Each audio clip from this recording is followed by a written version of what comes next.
con Riccardo Marzoli, il capitano della Luis, al termine della partita giocata contro Rimini e vinta dalla Luis. Stavo dicendo pochi secondi fa, a prescindere dalla partita giocata, oggi importante era ritrovare i 2 punti dopo i 2 KO consecutivi. Certo, l'importante era ritrovare i 2 punti e ritrovare soprattutto fiducia. Dovevamo riscattarci dopo una prova brutta che abbiamo fatto la settimana scorsa nel derby.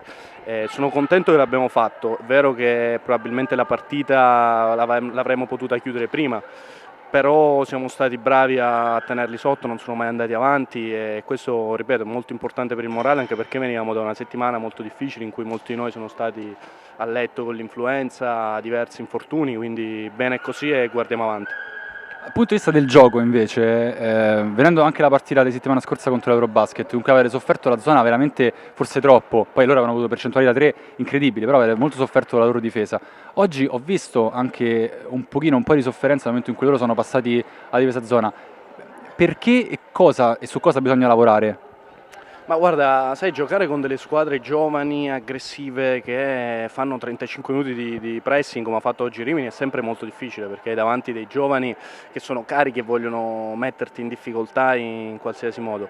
È vero che dobbiamo ancora lavorare contro la zona e su alcune difese particolari, però credo che oggi abbiamo fatto dei passi in avanti perché l'ultima partita la zona ci ha messo veramente in seria difficoltà. Oggi finalmente abbiamo capito che nel momento in cui il tiro da fuori non va, che è l'arma privilegiata quando si mette una zona, hai anche altre opzioni, quindi darla dentro o andare in penetrazione. Ha fatto delle penetrazioni oggi Leonardo Marcon che non lo fermava nessuno, quindi è molto importante nel momento in cui non entra il tiro da fuori trovare delle opzioni alternative. Questo credo che l'abbiamo fatto molto bene, soprattutto contro il pressing, siamo andati in contropiede diverse volte, quindi ecco, ci sono delle cose da migliorare, ma ripeto, andiamo avanti perché oggi è stata una vittoria veramente molto importante.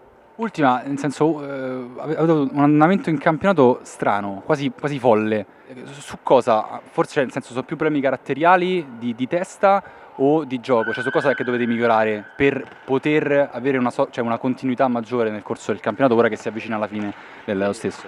In realtà credo che sia più razionale di quanto possa sembrare, nel senso che anche il calendario va considerato. Noi abbiamo incontrato nelle prime 4 gare, sia andata che ritorno, naturalmente le prime 4 squadre, cioè Senigallia, Palestrina, Rieti e Montegranaro, che sono delle squadre molto dure. Quindi credo che perdere contro quelle squadre ci possa stare.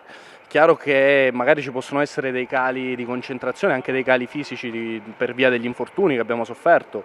Ricordiamoci che poi noi siamo in una situazione particolare, di solito c'è un calo anche a ridosso delle volte con gli esami e quindi magari quando la pressione si alza. A parte gli scherzi, credo veramente che i passi avanti li abbiamo fatti nonostante un andamento ondivago e che adesso ci rimangono 5-6 partite, adesso non ricordo, che possiamo vincere tutte. Abbiamo già dimostrato di poterlo fare nel girone di andata e credo che se continuiamo a crescere ci potremo togliere grosse soddisfazioni.